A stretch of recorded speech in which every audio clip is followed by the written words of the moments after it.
Welcome back, everybody, for another deep dive. This time, we're going to get into something a little different. A little out there. Yeah, a little out there. We're talking about the Moon Landing Hoax. Ooh, exciting. Yeah. It's, one of those things that just seems to never go away. It's one of the things that just keeps coming back. Yeah. And there's a reason for it. Yeah. It's got this this allure to it, this kind of mystery.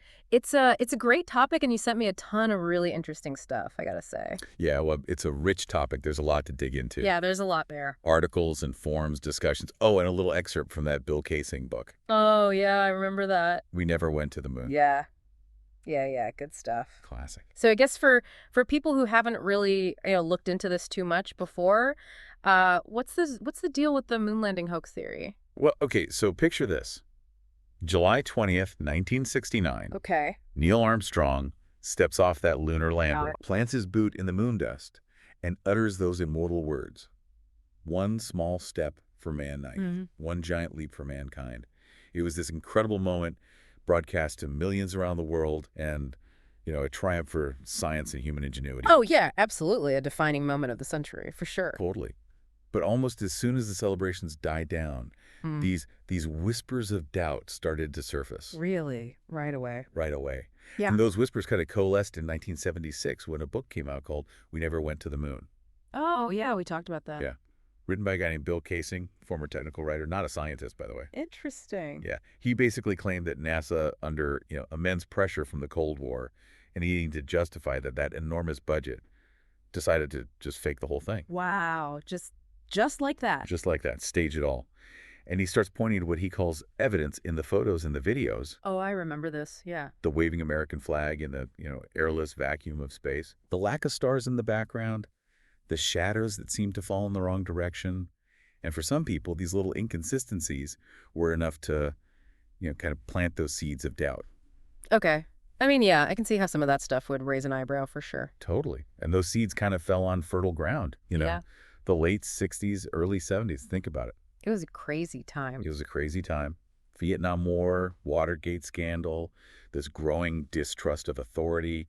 It all created this climate where, questioning the official narrative, even something as monumental as the moon landing, wasn't that out there. Yeah, it was almost like the perfect storm for skepticism. Exactly. Like everything was kind of bubbling up at that point. Yeah, it was a perfect storm. But okay, let's break down some of this so-called evidence. I want to get into the nitty-gritty here. Let's do it. Let's start with that flag. It does look like it's waving in the wind, which there shouldn't be any wind on the moon. Right, that's the thing. Yeah, so how do they explain that? Well, the explanation is pretty straightforward, actually. There's no wind on the moon. You're absolutely right. That's right. But the way that flag was mounted is key. It was attached to this telescopic pole with a horizontal bar across the top to keep it unfurled, for that nice visual. Okay. When the astronauts planted that pole, gave it a good shove to get it in the ground, the vibrations caused the flag to ripple. Oh, okay. And those ripples persist because there's no air resistance to slow them down. Oh, so it's not like actually waving, it's just like kind of... It's shimmying. Yeah, it's just shimmying from being stuck in there. Exactly. It's just physics, but it creates this really powerful image, Yeah. that plays right into that staged event narrative. Right. Yeah, it does look kind of fishy when you see the picture, for sure. For sure. And similarly, the whole lack of stars in the background. Right, yeah. It's not evidence of a studio backdrop or anything like that. It all boils down to understanding how cameras work, Yeah. Particularly exposure settings. Okay, so are they saying that they just forgot to add the stars in post-production? Yeah. No, not at all. Okay. Not like a rookie filmmaking mistake. Okay. The thing is, to capture that brightly lit lunar surface, they had to use a fast shutter speed Okay. and a small aperture. Now, those settings are great for getting, crisp images of the astronauts, the landscape, all that. Right. But they make it impossible to capture the really faint light coming from those distant stars. Oh, so it's like if you were trying to take a picture in the city at night, Exactly. all the lights from the buildings would just wash out the stars. Precisely. It's the same principle. The bright light overpowers the dimmer light. Okay, that makes sense. Yeah. So what about the shadows then? I know in some of the photos, they look all weird, like they're pointing in different directions or something. Doesn't that mean there were multiple light sources, like they were using studio lights or something? It might seem that way at first glance, but again, there's a more straightforward explanation. Yeah. The moon's surface is, it's pretty uneven. Right, it's all bumpy and hilly and stuff. Yeah, exactly. And that uneven terrain can make the shadows look distorted, especially in photographs. Plus, there's perspective to consider too. Parallel lines, including shadows, they can Mhm. appear to converge in the distance when you're looking at a 3D scene in a 2D photograph. Oh, so it's like how railroad tracks look like they meet in the distance, even though they're running parallel. Exactly. It's Right. all about perspective. Okay, that makes sense. Yeah. Okay, so we talked about like the visuals and stuff, but what about the bigger issues? Like, wasn't it super dangerous for the astronauts to even go to the moon? Oh, yeah. People talk about the radiation. Yeah, the It's a radiation. Van Allen radiation belt, right? Right. Didn't they say that they couldn't have survived going through that? Well, it's a valid concern. Yeah. It highlights the very real dangers of space travel for sure. But NASA, they knew about this risk and they took precautions. Okay. The Apollo spacecraft was designed to pass through those belts relatively quickly, minimizing the exposure. Oh, so it was like a speed thing. Exactly. And the astronauts' suits and the spacecraft itself provided shielding from the radiation. Like a little protective bubble. Exactly. So the levels they actually experienced were within acceptable limits. Oh, so it's like running through the rain. Yeah. If you do it quick enough, you'll get a little wet, but you won't be soaked. Exactly. It's about minimizing the exposure. Right, right. Okay. So speed and shielding were key there. Okay, I get it. Now, there's this other thing that conspiracy theorists bring up a lot. Ah. They say that the backdrops in some of the photos from different Apollo missions look way too similar. Oh, yeah, I've heard about this. Almost like they were using the same studio set for multiple landings, right? Yeah, like they're trying to be sneaky and save money or something. Exactly. Yeah. But the thing is, it's not about NASA being cheap or sneaky. Okay. It's about the nature of the lunar landscape itself. The moon's huge, Right. but it's also pretty uniform. You have lots of craters, rock formations. It's kind of like a big desert almost. Exactly. And those features can look similar from different angles. Oh, I see. So imagine you're taking pictures in a big desert. You might capture similar-looking sand dunes in different shots. Right. But that doesn't mean you're in the same spot. Right. It's just what the desert looks like. Exactly. It's about the moon's geography, Mm-hmm. not some Hollywood backlot. Okay. Okay. That makes sense. So we've talked about some of the arguments that people make about the moon landing being faked, but like if we really did go to the moon, what's the proof? Like what's the undeniable evidence? Well, that's where we need to look beyond just the photos and videos and think about the bigger picture. Okay. And that's where we'll pick up after a quick break. So, we've talked about some of the things that people point to as evidence that the moon landing is faked. Right, right. But let's flip the script for a second. Okay. Let's look at the evidence that actually confirms that it did happen. Okay, I'm ready. Okay, so first of all, let's not forget about the global context here.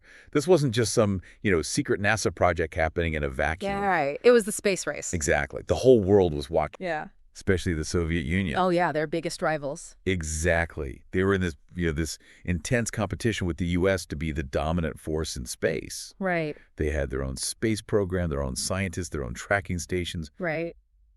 If the U.S. had tried to fake the moon landing, don't you think the Soviets would have been the first ones to call them out on it? Oh, yeah, for sure. They would have loved to expose a hoax like that. Exactly.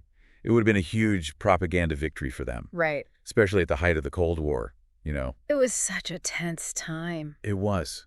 So the fact that the Soviets publicly acknowledged the moon landing, Yeah. that says a lot. That does say a lot. Yeah. So, okay, we have like international verification from a source that, probably would have loved to debunk it. Right. What else is there? Well, let's talk about something a little more tangible. Okay. The moon rocks. Oh, yeah. They brought back like a ton of moon rocks, right? Hundreds of kilograms. Mm-hmm. And those rocks have been studied by scientists all over the world. And guess what? Their composition is totally different from anything we find here on Earth. Really? Yeah. They have this unique signature, from being exposed to the lunar environment. Okay. Things like solar winds and cosmic rays. Couldn't they have just like made fake moon rocks here on Earth, though? I mean, it's not that easy. The composition of those rocks is incredibly complex. Right. We still haven't been able to replicate them perfectly in a lab, even today. And remember, we're not talking about just making a couple of rocks for show. Right. It's hundreds of kilograms of the stuff. Yeah, that's a lot of rocks. It is. And they've been sent to research institutions all over the world.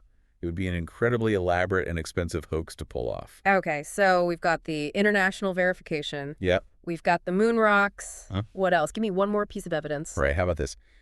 Laser reflectors. Laser reflectors. Yes. They left these special reflectors on the surface of the moon, Okay. and scientists here on Earth, they can bounce lasers off of them. Why, really? Yep. And by measuring how long it takes for the light to come back, Okay. they can calculate the distance between the Earth and the moon with incredible accuracy. So we're like still using those reflectors today? Absolutely. These lunar laser ranging experiments are still going on. Wow, that's amazing. It is. And it gives us all sorts of valuable information about the moon's orbit, its internal structure, even things about fundamental physics. It's hard to imagine a more concrete proof that we've been to the moon than that.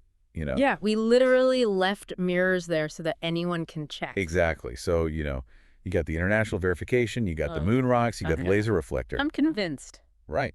It's pretty solid evidence. It is. But then, like, why do people still believe in this conspiracy theory? Like, why is it still a thing? That's a really interesting question. Yeah. And to answer it, we have to move beyond science and look at, psychology and sociology. Okay, yeah. Why are people drawn to these kinds of theories, even when all the evidence points in the other direction? It's a complicated question, It is. but I think it's worth exploring. It's pretty wild, right? Like, we've looked at all this stuff, the photos, the videos, the moon rocks, even laser beams, and it all points to one thing. The moon landing happened. The moon landing happened. But even with all that, some people still cling to the hoax theory. It's true. And honestly, it says a lot about us as humans. Yeah. How we process information, how we form beliefs, especially when those beliefs challenge, like, the official narrative. Right, yeah. You- So why do people believe? Well, one big factor is distrust, Okay. especially distrust of authority. Think about it. Yeah. Governments, media institutions, they haven't always been the most trustworthy. That's true. Lots of scandals, cover-ups, you name it. Exactly. So in a world where we're constantly bombarded with information, it's easy to see how that skepticism can turn into full-blown conspiracy theories. It's like if they lied about this, what else are they lying about? Right. It becomes this slippery slope. And the thing is, conspiracy theories, they often offer these really simple explanations for events that are actually really complex. Right. It's easier to believe in a grand conspiracy than to grapple with all the messy details. Exactly. We crave that sense of order, that feeling that we understand what's really going on. It's like having this secret knowledge that other people don't have. Yeah, you feel like you're in the know. You've seen through the illusion. Right, right. Like everyone else is just sheeple, but you've got it all figured out. Exactly.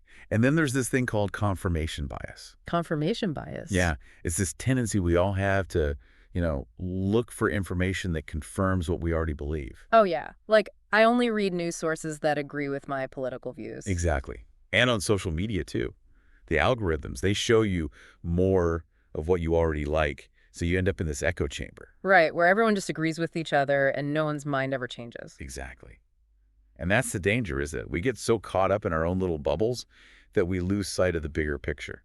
So what can we do about it? Like, how do we avoid falling into these traps? Well, it starts with critical thinking, questioning everything, really evaluating your sources, considering different perspectives. So don't just take everything at face value. Exactly. Be skeptical, but also be open to changing your mind if you encounter new evidence. It's like trust but verify. Exactly. But maybe today it's more like question than verify. Right. And I think it's important to remember that critical thinking isn't about being cynical or distrusting everyone. No, neither. It's about engaging with the world in a thoughtful way, trying to understand things from different angles. Absolutely. It's about being an active participant in the search for truth, not just passively accepting whatever you're told. Well said. And that's what we've tried to do in this deep dive, haven't we? I think so, yeah. We looked at the evidence, we questioned the assumptions, we explored different perspectives. And hopefully we've encouraged our listeners to do the same. Absolutely. Because at the end of the day, that's what it's all about, right? Yeah. Thinking for yourself and coming to your own conclusions. Absolutely. So until next time, keep those minds sharp and keep exploring.